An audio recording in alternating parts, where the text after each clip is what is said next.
Fala aí pessoal, tudo bem? Aqui é Wagner Fonseca, especialista Linux. E no vídeo de hoje eu vou explicar como fazer uma instalação mínima mesmo de Debian, né, para que você possa, com essa instalação, construir os seus ambientes, né? Seja um ambiente para um desktop bem afinadinho, bem ajustadinho, né, ao ponto que você possa ter menos, eu vou botar assim nessa palavra, menos besteira, né, instalado, que muitas vezes não é o que você quer, mas as distribuições por padrão costumam trazer isso, né? Às vezes muitos programas que não são no teu interesse, ou construir o seu servidor ali também, bem ajustadinho, bem afinadinho. Então, uma instalação mínima, ela permite que você tenha menos recursos desperdiçados, né? Menos recursos ali jogados para coisas que naquele momento ou naquela finalidade não te interessam. Muitas vezes as pessoas estão acostumadas com instalações padrão, seja de um servidor ou seja de um desktop, e acaba que traz um monte de bagagem que não faz parte do teu interesse. E muitas vezes, para melhor uso de recursos da máquina, aquela instalação não é a sua amiga, né? Então, no vídeo de hoje eu vou mostrar sobre isso, sobre a instalação mínima de um Debian e para deixar um sistema pronto para a gente, a partir daí, seja o que for fazer depois, você poder construir com o máximo aproveitamento de recursos ali. E se você está interessado em também se tornar um especialista, se tornar alguém que realmente sabe, cola comigo, chega junto, que a gente junto vai trilhar esse caminho aí, junto a gente vai chegar lá. Então vamos lá para o que interessa. Então eu estou usando aqui uma máquina virtual. Eu recomendo que você, nas primeiras instalações também, quando você for repetir o que você está aprendendo aqui comigo, você coloque uma máquina virtual, depois você traga para a máquina real.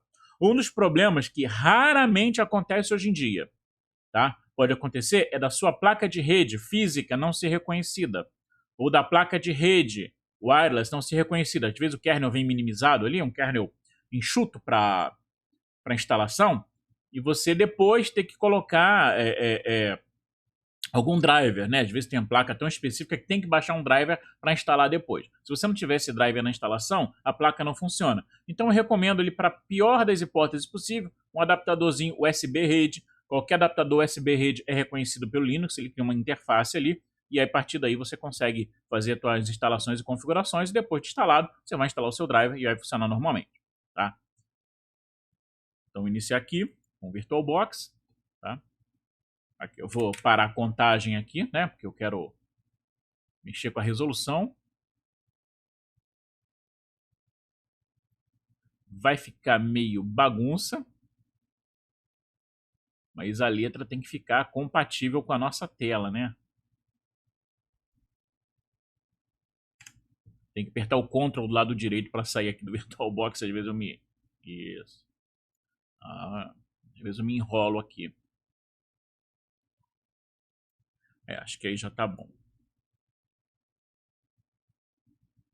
Qualquer coisa eu tiro a imagem aqui no fundo, mas já dá para ler bem, né? Já dá para visualizar bem. Então o que a gente vai usar aqui? Vou usar um install, tá? Opção install, normal, não vou nem de gráfica install não, para ser mínimo uso de recurso possível. Tá? Até para fazer isso aqui eu vou usar essa opção do install. Tá? Então, ele vai fazer a leitura, vai ver tudo, aí você vai fazer a escolha de idioma. Creio eu que você vai escolher português do Brasil, tá? Caso não escolha, queira trabalhar em inglês ou outro idioma, às vezes precisa trabalhar em espanhol, né? Tem muita gente aqui da América Latina que acaba vendo o vídeo, então, né, se tua escolha for espanhol, você vai escolher ele. Então eu vou escolher de acordo com o que eu pretendo deixar do meu sistema de uso. Tem gente que prefere inglês, até porque algumas traduções de aplicações, né, você tá, depois quer criar um desktop para dev, algumas traduções de aplicações são muito ruins. E não é só para Linux não, tá? Para qualquer ambiente. Então, às vezes o cara prefere trabalhar no idioma original da aplicação. Brasil, português brasileiro, layout do teclado, tá?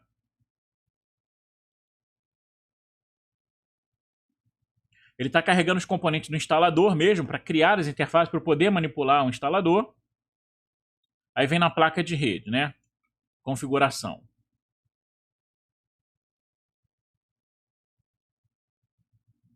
Eu vou cancelar essa configuração. Por que eu vou cancelar? Eu vou voltar na configuração.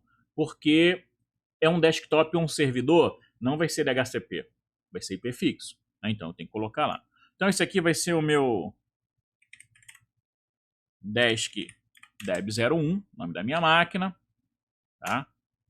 Nome de domínio. Não, na verdade, vou voltar, né? Que eu falei que eu ia voltar porque eu quero configurar a rede. Configurar a rede manualmente, né? Ó, tab, naveguei. Eu vou configurar a rede manualmente. Endereço de IP, 192.168.1.150. É o IP que eu tenho livre aqui na minha faixa de rede, né? Aqui é o continuar. Ó, tab, ó, para navegar, né? Aqui, ó. Vou continuar. A máscara de rede, eu tenho que saber a informação, né? Se é um servidor, principalmente, eu estou instalando para um servidor, eu tenho que saber. O gateway dessa rede, no meu caso aqui, é esse. O DNS dessa rede é esse aqui, né? Se eu quiser colocar mais de um DNS, eu posso colocar aqui separado por espaço. Tá? O nome da máquina, como eu já tinha preenchido, ele colocou, senão ele colocaria Debian, né? Porque ele pulou. Sempre na hora de colocar o nome da máquina, eu volto para poder escolher, né? E fazer a configuração de rede manual. Porque eu não quero instalar, depois ir lá e mexer na configuração. Já estou aqui. Eu vou fazer ele padrão. Vou fazer ele já configurado, com o nome certinho. Sim, esse é o nome da máquina. Nome de domínio, aí vai ser de acordo com o que você estiver usando de domínio aí. Aqui eu não tenho nenhum, mas se eu tivesse eu colocaria, né? Lab.lan, empresa.local, qualquer coisa que for de acordo com sua estrutura. Não impede de você fazer depois, tá? A senha de root.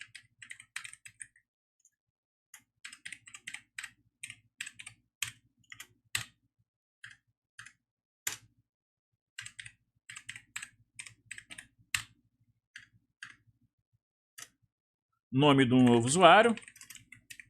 Por quê? Porque eu quero, né? Lembrando que, principalmente se for um servidor, você nunca usa diretamente a conta de root, né? A gente usa quando a gente aprende aqui, eu faço nas aulas e tudo mais. Mas na conta de root, você não vai usar diretamente, né? Essa conta, quando estiver usando, você vai usar uma conta com algum privilégio ou uma conta com privilégio limitado, que é importante também. Mas tem que ter a conta de root para que você, quando em algum momento e a conta tiver um problema, você possa fazer diretamente o uso do root. A senha para o novo usuário.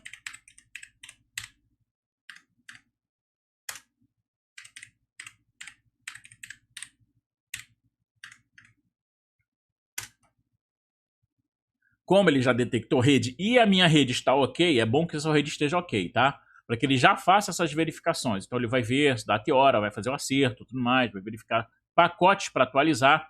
Esse CD eu baixei daqui, tá? Vamos lá. Eu vim daqui, do site do Debian.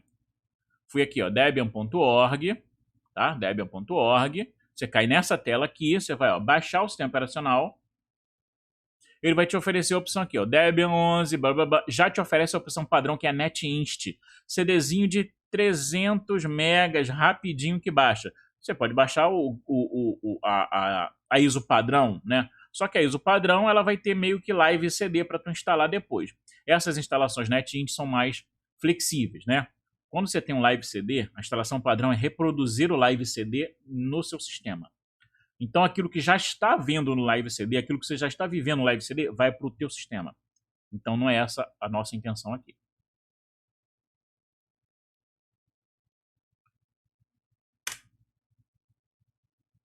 A hora, né? Você vai escolher teu fuso horário. Eu estou aqui no fuso horário de Brasília, escolho São Paulo.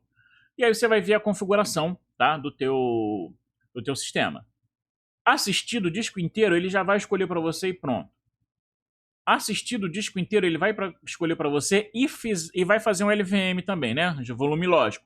Qual a ideia? Se eu algum dia comprar outro HD, espetar na máquina, eu estendo esse LVM. Ó, que bonito. Eu estendo, então consigo ganhar espaço no futuro se precisar. Ao custo de perder um pouco, porque existe uma camada lógica em cima. É lógico, se você botar um HD muito bom e um HD muito lento, o HD muito lento vai mandar na velocidade total do sistema. Então você não vai fazer isso. Você vai comprar equipamentos compatíveis. Se tem um SSD, vai comprar outro SSD compatível. Assistido, usar o disco todo e fazer um LVM criptografado, vou usar o disco todo, vou fazer um LVM e vou criptografar.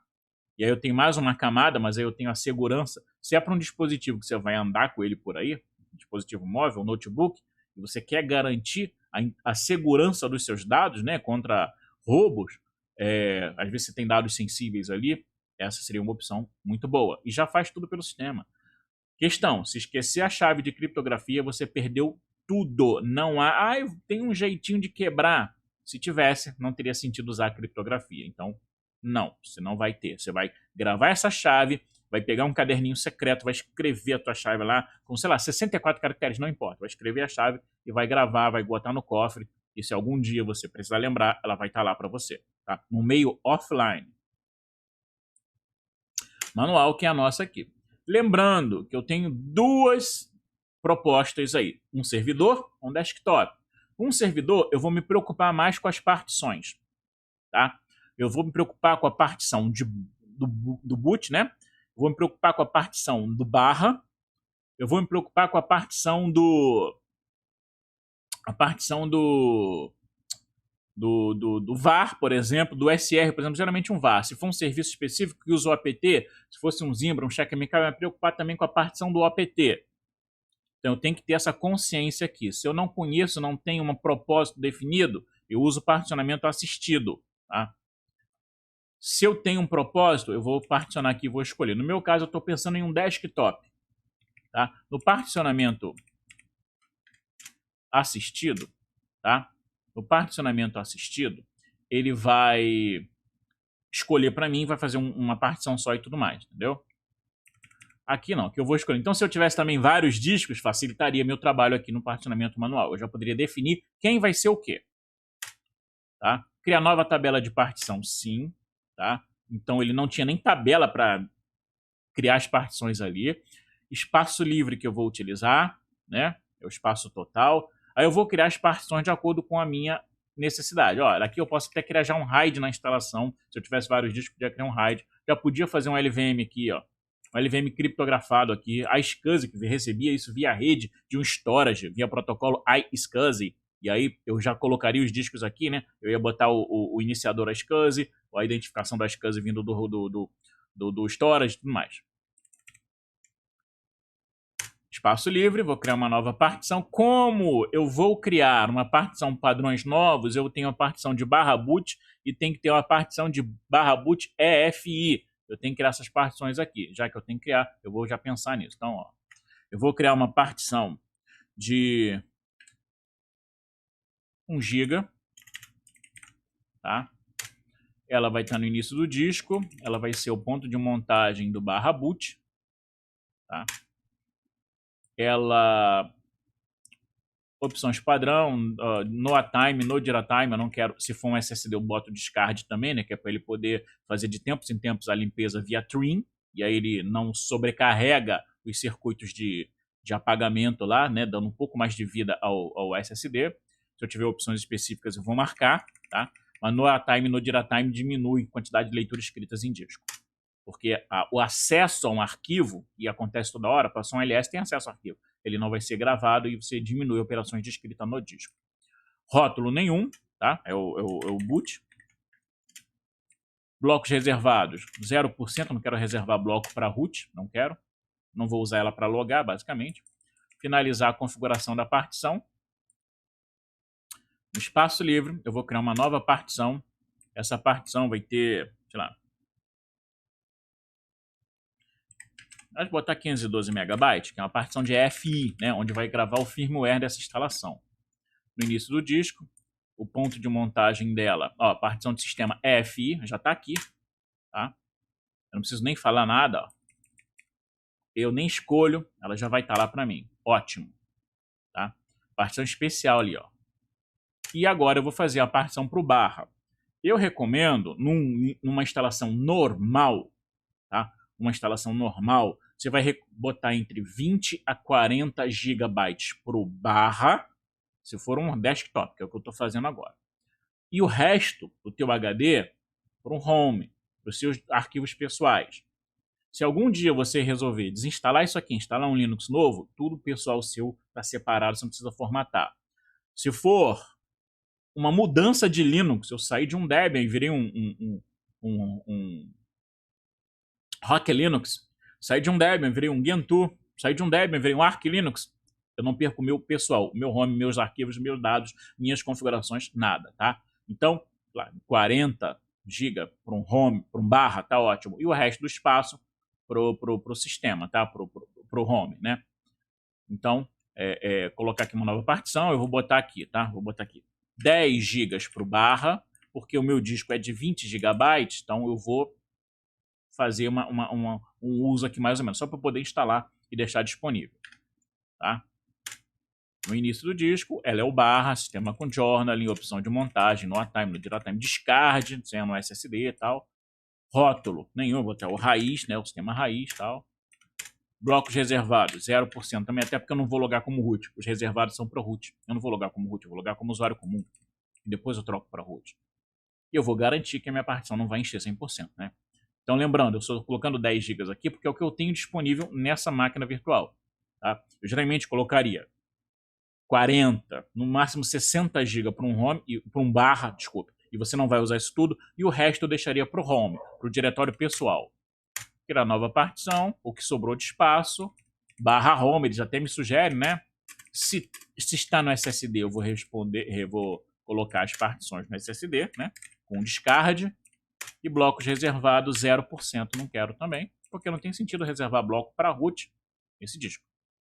Finalizar a configuração. Bem, tem uma partição para o barra boot, onde vão os kernels que eu vou instalar na máquina, e 1 GB, 2 GB está ótimo para um barra boot, se você quiser separar. Tem uma partição de no mínimo 512, no mínimo 512. Eu recomendo 1 GB, tá? Mas aqui eu estou com uma limitação de espaço.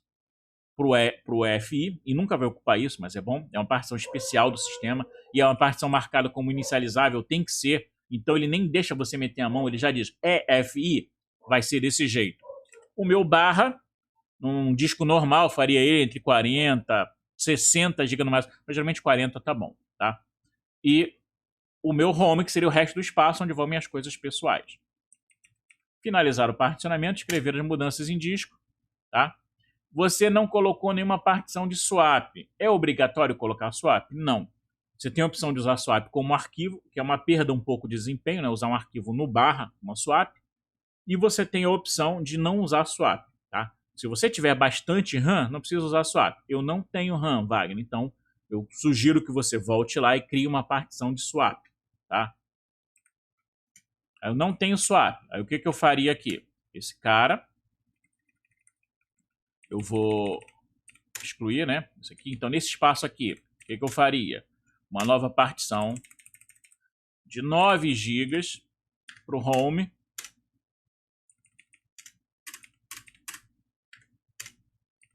Na minha máquina pessoal, eu não tenho swap.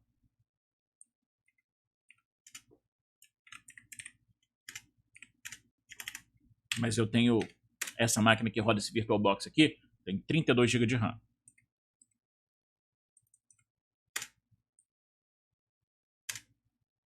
Criar nova partição. Aqui, ó. Usar como, igual no meu dei no FI, usar como área de troca, swap. Então, olha só, você pode usar ST3, não vai usar ST3 porque já está antigo, não tem várias opções de melhoria de escrita e nem árvore B-tree igual ST4. ST2, muito menos, BTRFS, madurando melhor, fica legal. JFS foi a IBM que criou, muito bom, mas é antigo em relação ao que tem hoje. Alguns sistemas pedem XFS, então ele mantém. SAP gosta muito de trabalhar em cima do XFS, tá? E, no meu caso aqui, a área de troca. Então, sistemas específicos, você não tem que meter a mão para configurar, eles têm um padrão obrigatório, ele já deixa aqui, ó, é assim. É assim. Igual com a FI. Finalizar. Agora sim, está tudo feito. Finalizar o particionamento, escrever as mudanças em disco, tá? Partição 1, 2, 3, 4 e 5, certinho, cada um com as suas opções, tá? Blá, blá, tá. Escrever as mudanças em disco, sim. Tá. Então ele já vai fazendo a formatação, já vai fazendo o mínimo de sistema mínimo, não é tão mínimo assim, mas o mínimo para ele poder te permitir escolher o que você vai fazer daqui para frente, tá? Essa é um processo geralmente rápido, tá? Mesmo o meu ocorrendo em máquina virtual, você pode ver que ele está bem rápido, tá? Pode ver que ele está bem rápido nessa máquina virtual, vou mostrar as configurações dela depois. No caso, 2 processadores e 4 GB de RAM. Isso aí, qualquer máquina velha você tem isso. Eu comprei um notebook para trabalho, né, no Mercado Livre, para poder estar andando com ele por aí. Esse notebook foi 400 e poucos reais, que entrou 4 GB de RAM e 4 processadores. 4 processadores e 4 GB de RAM. Depois eu botei mais 2 GB de RAM e troquei o HD por um SSD e continua sendo o equipamento de trabalho que eu ando com ele para cima e para baixo. Já vai instalar um kernel, pode ver, já está baixando coisa da internet para instalar, tá? Muito rápido. E aí é o seguinte, olha, foi encontrada a mídia na instalação, tá? Você tem outra mídia para ler? Porque ele já tem o NetInst, que é o próprio CD ali. Vou tirar aqui a imagem. Você tem outra mídia para ler? Não, eu não estou fazendo instalação. Se eu tivesse baixado vários DVDs, vários Blu-rays do Debian, eu podia fazer mandando ler a mídia. Mas não é, a internet está aí para isso. Ler mídia adicional? Não, né?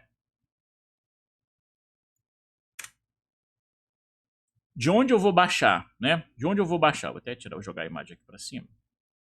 De onde eu vou baixar o Debian? Aí eu posso escolher um mirror de outro país, posso especificar um mirror manualmente, se eu quiser, mas eu vou escolher o Brasil por causa de latência, tá? Tem alguns países que tem mais velocidade, mesmo com a latência maior, fica mais rápido que baixar do Brasil. Mas aí você tem que testar, verificar. Às vezes o teu provedor faz rotas que não te facilitam muito. Então, na dúvida, baixa do Brasil. Tá? Já tem alguns para escolher. Ele só está me permitindo escolher porque eu voltei na instalação. Na hora que eu não quis continuar a instalação do momento que ele estava com DHCP, né, que na hora de botar o nome da máquina eu pedi para voltar, ele me permite agora ter um pouco mais de escolha no que eu estou fazendo. Não, vou usar o Debian.org, que é um mirror genérico que aponta para os mirrors do Brasil. Se eu tiver proxy, ele até me ensina aqui como escrever um proxy, tá? Usuário, senha, arroba, máquina, porta. Máquina é o servidor proxy, né? E a porta que ele está lá, mas não tem um proxy aqui. Vou continuar. Está lendo o espelho do apt, né? Está lendo lá o que esse pacote me proporciona e vai me permitir agora escolher que tipo de Linux eu vou instalar aqui, né? Meu Debian. Participar do concurso de utilização de pacotes? Sim. Mas, na verdade, sim. Não é um concurso não, gente, por favor. Ele simplesmente vê os pacotes mais instalados por quem usa Debian, tá? Se você deixar isso ok. Ele não vai saber o que você tem, qual é nada. Só exemplo, quais os pacotes que você baixa. Então, os pacotes que mais tem gente usando ficam nas primeiras mídias, ou até nessa mídia de NetInt, que é uma mídia de 300 megas. Então, ele vai dando prioridade aos pacotes que tem mais gente interessada. É isso que é. Vai pegar o Taskcell e me permite agora. O cara, não, beleza, dá não. Nossa instalação mínima é mínima. Não tem nada disso. Não tem ambiente de trabalho, não tem GNOME, não tem utilitário de sistema padrão. Eu vou instalar só um SSH para que eu possa mexer remotamente nessa máquina, tá? Então, nada disso. Ah, mas você falou que você gosta do XFCE. Não podia instalar aqui? Quando ele considera ambiente de trabalho, ele vai instalar um bando de outras coisas. E provavelmente não é aquilo que eu quero. Se eu estou dizendo que eu quero uma máquina focada, otimizada, uma máquina com uso melhor de recursos. Tá? Então, só vou instalar um acesso remoto via SSH.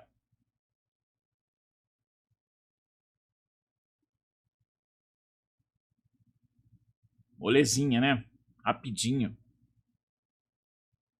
A gente vai ver também consumo de recurso depois.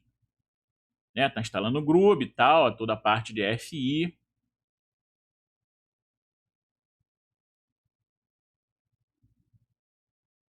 Finalizando a instalação, molezinha ali, ó, rapidinho.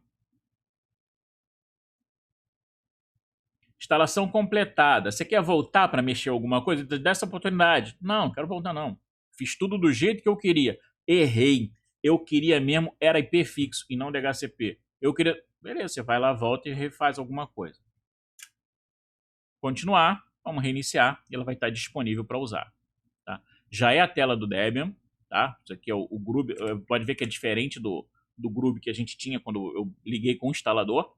Ele já desabilitou aqui a mídia. Se você tiver uma máquina física, você vai tirar o pendrive que você criou, pendrive bootável. Você tirou o CD que você gravou, tal. Ninguém grava CD hoje em dia, né? A gente faz pendrive bootável, que é muito melhor.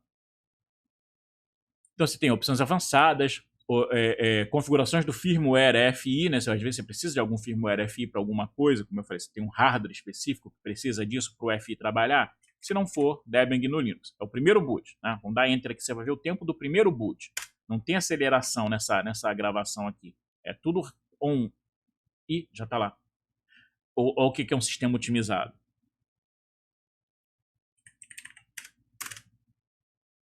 Errei a senha, lógico.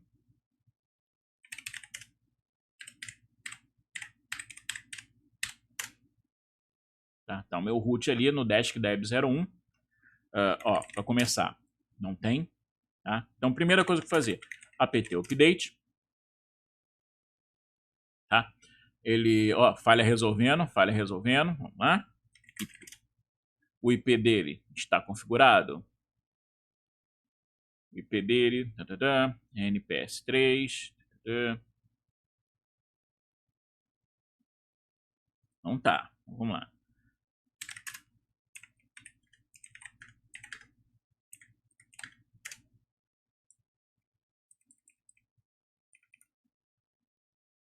Ó, o que ele tá aqui, ó.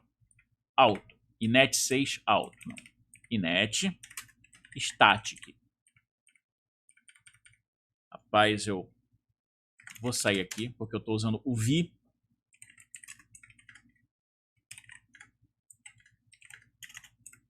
O vi puro é horrível, não gosto dele. Vou usar aqui o nano. Ó, inet static.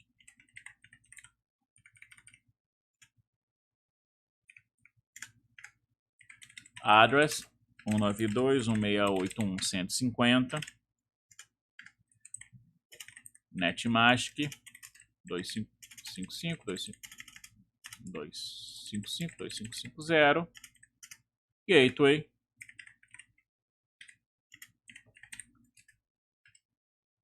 92.168.1.254. Ctrl X, salvar. Não tem essa vantagem. systemctl, restart, systemd,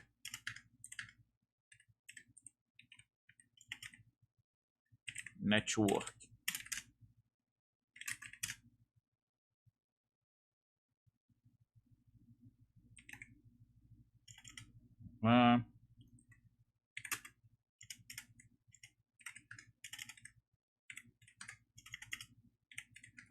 If down np 0 s3, if up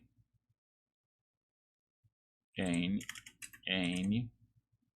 0 s3. Agora pegou, né? Mandei derrubar com os próprios scripts do Debian. Agora ele tem rede. Apt install vim, porque eu gosto do VI Improved, que não está instalado.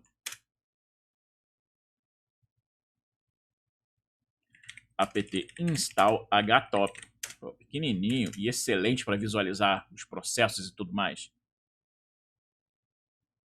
Tá? Então vamos lá, no htop. Htop, ó, para começar aqui, ó, tá ali, ó, os processos básicos, uso de recursos. Lá em cima não dá para ver muito, mas tá, ó, 71 MB de memória RAM, ó, 71 MB de 4 GB de RAM. Processamento, nada. O PS AUXF, processos. Todos esses processos aqui, ó, aqui de cima, são processos de kernel, ó. E aqui embaixo, olha quantos processos tem do Linux em si rodando, depois do init, depois do processo inicial. Quase nada. Quase nada de processo. E o SSH, lógico, para a gente poder acessar, né? Eu venho aqui, ó, SSH, Wagner, que é o meu usuário, 192.168.1.150. Ele reclama que eu já tinha usado uma máquina com 150 antes dessa. Sim, eu já tinha me conectado, é uma outra máquina. Eu vou usar essa linha aqui para apagar, essa linha da minha configuração de SSH. Agora ele permite, ó.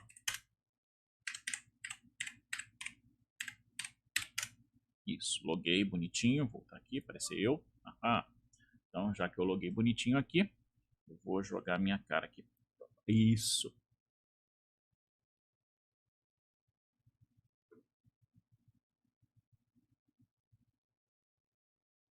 Pronto.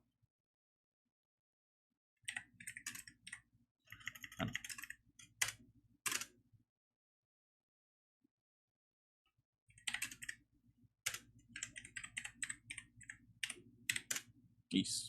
Pronto, tô lá. Então mais fácil até mostrar a letra melhor aqui, tá vendo? 77 MB usado, quase nenhum processo. Tá para nascer máquina mais enxuta que essa aqui. Olha o uso de recursos. A partir daí, eu vou instalar, né? Outra coisa. apt remove vim, quer dizer, vim. Ah, não, pera aí. apt install bash underline complete, bash traço completion. Não vivo sem o meu bash completion. Vou carregar ele na mão. Barra etc, barra bash underline completion.